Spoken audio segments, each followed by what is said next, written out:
Mr. Schroeder, you're within a minute and a half to 30 minutes, and I assume you want to reserve something for reply. Yes, and in fact, with that, I will press. Thank you.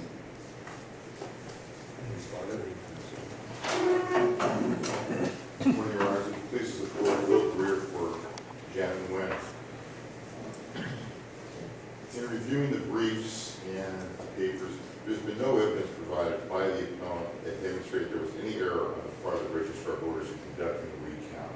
The trial court concluded the same thing and certified Nguyen the winner of the election. The appellants argued that the recount conducted by the registrar was not a full count. Again, that is not supported by the evidence or the election code. The trial court found that the registrar of voters did in fact conduct a full and complete recount of all ballots cast. That opinion was reinforced when the trial court issued its finding of facts and conclusion of the law, stating, quote, Mr. Greer, let me ask you this. Mr. Schroeder said that if we looked at the statutory scheme, the terms or both in 15.627 can't mean a combination. I'd like you to respond to that argument. Yes, Your Honor.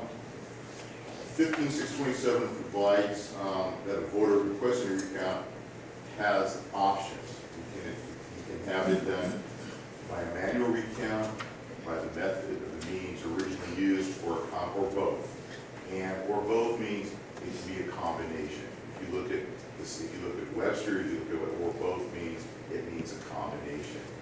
Their argument is that if you look at the statutory scheme, it doesn't mean we're a combination. I'd like you specifically to analyze the statutory scheme from your point of view and tell us why they're wrong. Well, the plain meaning of the statute in question is clear. A voter requesting a recount has a variety of options. The voter can seek a manual recount of the votes cast. He can seek a recount by means of the voting system originally used, or avail himself of a combination of both. What we did was avail I ourselves. understand what you did, and the problem is that the statute doesn't use the term combination, it uses the term both. And what Mr. Nguyen's counsel told us is that if we looked at the statutory scheme, we would find out that both doesn't include combination. That's what they just argued. So I'm going to ask you again to focus in on their argument on the statutory scheme. If you want to say there's nothing in the statutory scheme that goes one way or the other, that's fine, but I just need you to address that point. Yeah, the statutory scheme deals with the manual, the 15.627 provides that you have one or two options.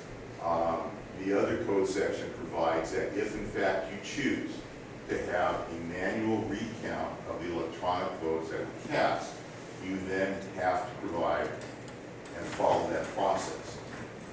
If you don't choose to utilize the manual count of the electronic votes, then that section becomes moot because it never comes into play. So the statutory scheme does not obligate or require that that process be used unless you choose to use that as a mandatory recount, as a manual recount, sorry. We chose not to have a manual recount of the electronic votes. We chose to simply have those votes counted as they were counted originally, which was by electronic count. Thank you. That was responsive. Yeah, I apologize, Your Honor. That's all right. Thank you.